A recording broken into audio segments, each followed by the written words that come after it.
ना हिंदू से ना मुसलमान से, ना हिंदू से ना मुसलमान से आज हिंदुस्तान तकलीफ में है बोले तो गद्दार और बेईमानों से। आज वो गद्दार और बेईमान और कोई नहीं है, नरेंद्र मोदी और अमित शाह है, यानी हिटलर के बेटे दो जुटलर। तो एनआरसी, सीएए, एनपीआर, ये काला कानून हिंदुस्तान में लाकर हिंदुस्तान में इन्होंने बहुत से आवाम को तकलीफ दिया है। हम सोच रहे हैं कि एनआरसी हम मुसलमान को उतना ही है, नहीं, ये गलत है। मुसलमान को भी है, सिख को भी है, दलित को भी है, ओबीसी का जो माइनॉरिटी जो भी है सबको भी है, ये सबको भी लागू है। तो हम ना इत्तेफाकी में बढ़ चुके हैं, हिंदू भाइयों से, मुसलमान भाइयों से, सिख भाइयों से, दलित भाइयों से हम थोड़ा ना इत्तेफाक में बढ़े हुए हैं। तो मैं ये बोलना चाह रहा हूँ कि एक ही हाथ से ताली नहीं बजती, दोनों हाथ मिलेंगे तो तभी ताली बजेगी। तो उसी बात में एक बात बोलना चाह रहा हूँ सारे हिंदुस्तान भाइयों को, पूरे हिंदुस्तान भाइयों को एक बात बोलना चाह रहा हूँ। ऐ मेरे हिंदुस्तान भाइयों, पहले तुम्हारे धर्मों के तालीम से मोड़ दिया जाएगा, पहले तुम्हारे धर्मों के तालीम से मोड़ दिया जाएगा, बेशक, फिर किसी गुनाहों से जोड़ दिया जाएगा। बेशक बेशक, हाथ से हाथ जंजीर बनाकर निकलो, वरना तुम्हें धागे की तरह तोड़ दिया जाएगा। इंशाअल्लाह। आज हम घरों से नहीं निकलेंगे तो इंशाअल्लाह उन्होंने इतनी ताकत बना लेंगे अपनी, हमको घरों से निकलने ही नहीं देंगे वो। तो आप सभी लोगों को मेरा गुजारिश है, सब लोग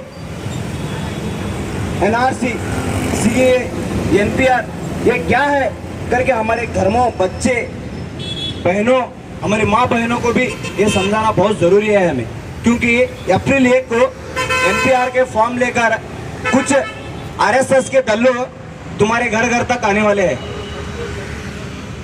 एक हिंदुस्तान भाई एक दूसरे हिंदुस्तान भाइयों को आपका सिटीजनशिप क्या है करके मांगता है ना, ये सरासरी कानून से गलत है, ये गलत है, क्योंकि ये पूछना गलत है।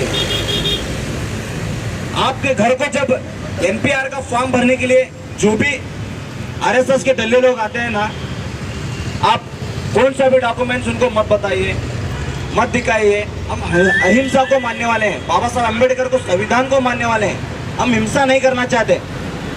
तो इसीलिए एक बात बोलना चाह रहा हूँ, घर में भी आप इत्तला दे, क्योंकि हम मर्द लोग क्या करते हैं, सब अपने अपने कामों में व्यस्त हो जाते हैं, औरतों को कुछ पता नहीं रहता।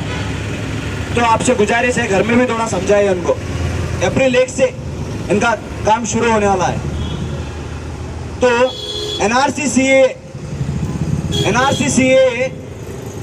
एनआरसी खास करके हिंदू, मुसलमान, दलित, सिख सभी धर्मों को लिए लागू किया गया है, सिवाय एक धर्म, वो ब्राह्मण धर्म, उनके लिए नहीं है ये। अफगानिस्तान, पाकिस्तान, बांग्लादेश से जो 4 से 5 करोड़ लोग हिंदुस्तान में आने वाले हैं, ये मुसलमान नहीं है, सिख नहीं है, दलित नहीं है, ये उनके दल्ले हैं, उनके दल्ले यहाँ हिंदुस्तान में आने वाले, ये सीए एक्ट करने वाले। और हमें डरने की जरूरत नहीं है, हिंदुस्तान में एनआरसी हम आने नहीं देंगे और हिंदुस्तान के ख्वाजा पे हमें कहीं जाने नहीं देंगे।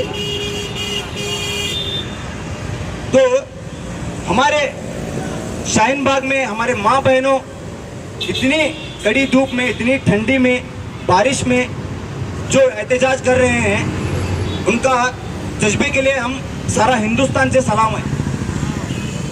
क्योंकि कुछ आरएसएस के दल्ले और बीजेपी के छक्के बोल रहे हैं, ये 500-500 नोट लेकर इस मैदान में शाहीन बाग के रोड में आकर बैठे हैं। तो उनसे मैं एक बात बोलना चाह रहा हूँ, आरबीआई का ऐसा नोट नहीं बना, आरबीआई का ऐसा नोट नहीं बना कि मुसलमान को खरीद सके। बेशक बेशक, एक तरफ चांद भी लाकर दो, एक तरफ सूरज भी लाकर दो, हम अपना ईमान नहीं बदलेंगे। हमारे मुसलमान को, जज्बों को अब तक तुमने नहीं देखा। हम शेर के सवारी मुसलमान की यारी सिर्फ नसीब वालों को मिलते हैं। हिंदुस्तान को, मुसलमान से हिंदुस्तान को कोई जुदा नहीं कर सकता। और पत्थर को पीसने से मैदान नहीं हो जाता, ये आप खास करके दिमाग में रख लो।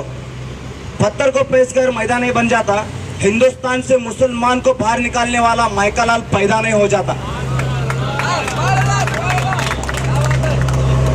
ये आरएसएस के छक्के और बीजेपी के दल्ले हमें देशभक्ति का सबूत और हिंदुस्तान के नागरिकता का सर्टिफिकेट हमें इनको दिखाना पड़ रहा है। ये हमारा बुरा वक्त है। हम नेशनल कोर्ट और सुप्रीम कोर्ट, हाई कोर्ट फैसले मानने वाले नहीं है। हम मुसलमान हैं, सिर्फ अल्लाह का फरमान मानते हैं। हम अल्लाह का, हम खुदा के बारगाह में सर झुकाने वाले हैं। तुम जैसे छक्कों के सामने सर झुकाने वाले नहीं है। तो इसी बात पर मैं एक बात बोलना चाह रहा हूँ। आप हमसे नागरिकता का सर्टिफिकेट मांग रहे हो ना, हिंदुस्तान के देशभक्ति के लिए आप जो हमें बोल रहे हैं ना, आप मुसलमान, हिंदुस्तान देशभक्त नहीं है। हिंदुस्तान को जिसने लाल किला दिया था ना, वो भी मुसलमान था। और हिंदुस्तान को ताजमहल दिया ना, वो भी मुसलमान ही था। और जंगे आजादी का पहले मुजाहिद जिसने आजादी की जंग छेड़ा था ना, वो भी हजरत टिप्पू सुल्तान मुसलमान ही था। आप हमसे ये बोल रहे हैं कि तुमने क्या दिया वतन के वास्ते, आप देशभक्त नहीं हो, देशद्रोही हो करके ये बोल रहे हैं। हमारे घरों से मिसवाक और कुरान निकलेगा, हमारे घरों से मिसवाक और कुरान निकलेगा। ए जालिमो गद्दार, हमारे देशभक्ति तुम क्या देखोगे? हमारा खून निचोड़ के देखोगे तो पूरा हिंदुस्तान निकलेगा।